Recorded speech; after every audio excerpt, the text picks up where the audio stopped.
Hey there, friends, and welcome back to another 3-Minute Thoughts. My name is Derek, and in the next 3 minutes, we're going to take a look at Numbers chapters 33 and 34.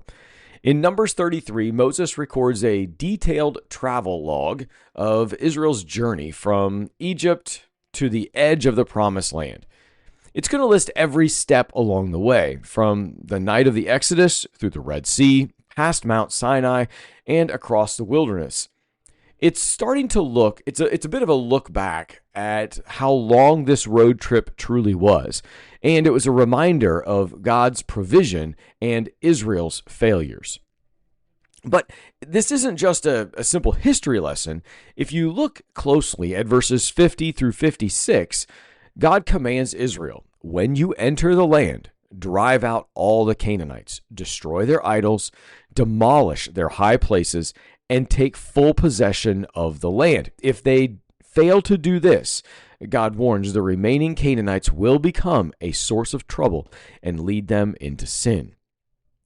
Numbers chapter 34 is going to shift the focus to the boundaries of the Promised Land.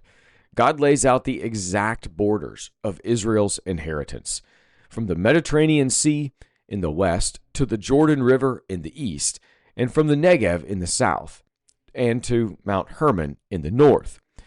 And then God is going to appoint in this chapter leaders from each tribe to oversee the division of the land. Eleazar, the priest, and Joshua are in charge, ensuring that everything is distributed fairly and according to God's command.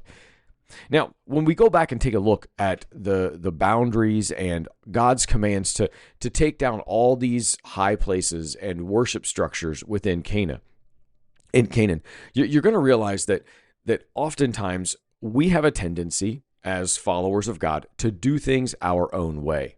And this is the problem that Israel got into time and time again.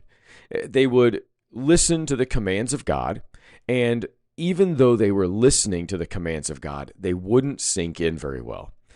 So in this case, you can only assume that as we start to move forward, if you haven't read the Old Testament, that they're going to follow these rules in their own sort of way, just like we follow God's rules in our own sort of way.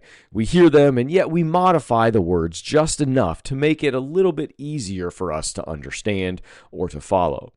So if we're going to summarize these chapters, they're going to be reminders that God is faithful, but obedience matters. Israel had come a long way, but they weren't finished yet. They had to take possession of what God had promised. And the same is true for us. God gives us opportunities, but we have to step out in faith and act on them. That's it for today. Be well, friends.